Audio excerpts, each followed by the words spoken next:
Hello, Chattanooga. Once again, I'd like to welcome you back to the 12 Days of Giving Tuesday. Today, I'd like to talk about the principles behind the first and the second step.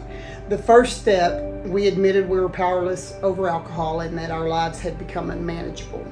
It sounds kind of odd, but the principle behind this step is honesty. A lot of times we talk about honesty like we know what we're talking about, but there are a lot of different versions of honesty. There's cash register honesty, meaning you wouldn't steal from somebody. There's being honest with your friend, like, hey, I don't think you should wear that out tonight. Those kinds of honesty. But in the program, what honesty is really talking about is being honest with yourself and being honest with your family and your loved ones about where you are in your addiction and in your recovery. We define it in the rooms as the absence of the intent to deceive. So that's actually a pretty good definition. You know, if I'm being honest with you about where I'm at, then I'm being honest with myself as well. I can't recover from alcohol and drug abuse without first being honest with myself. And, you know, I know that when I first got sober, I have a really good friend, and I used to tell her my little tales. I was like, okay, these are the things you need to look for if I'm lying to you. Because I wanted to make myself accountable to somebody that if I was not being honest, they could say, hey, look me in the eyes. Don't cover your mouth. Because I would say, you know, if I'm not looking in your eyes and I'm covering my mouth and I'm doing this and trying to talk to you, then I'm not being honest. So there was a time about 3 years into my recovery where she said, look me in the eyes. Are you telling me the truth? I said, I promise you, I'm telling you the truth. I'm not high. And, you know, before that would have made me angry for someone to confront me that way. But I realized that I'm only angry when I'm not being honest. And that's a telltale thing for me. What's funny is when the topic of honesty comes up in the meetings, they're very short because we actually know nothing about it. And a lot of times if we're trying to talk about it, then we're just making things up and filling up the air with what we think we know about honesty. You know, I always said I was cash register honesty. When I really got honest in the program and did my fourth step, which talks about me 100% inventory, I had to admit that I wasn't cash register honesty. There were times in my life when I stole. That's helped me in my street knowledge as I've gone on in my life, but you know, it didn't help me then, because what you sow, and you know, everything that you do, good or bad, comes back to you.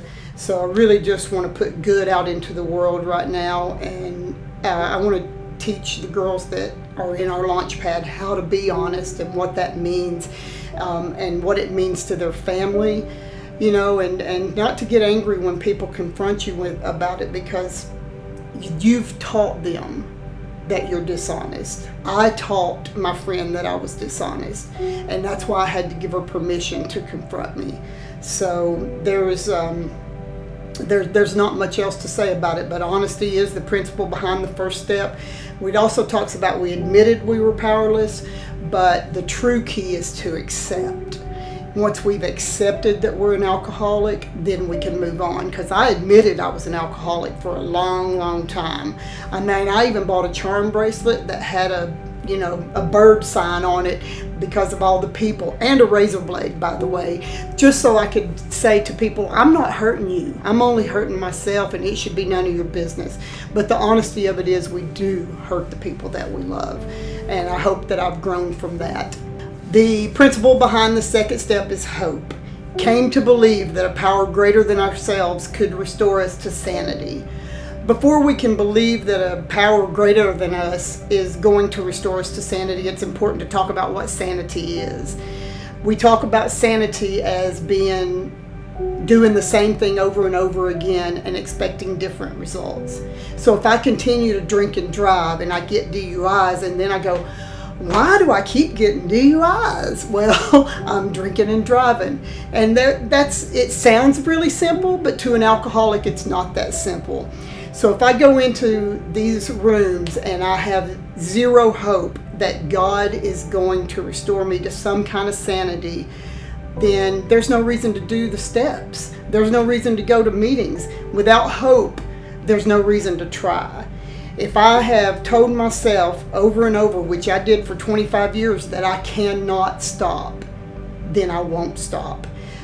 But once I give over the power to God, and He helps me to understand, and He guides me through the program and teaches me what it means to put trust of my life into Him, then I have a chance of recovery.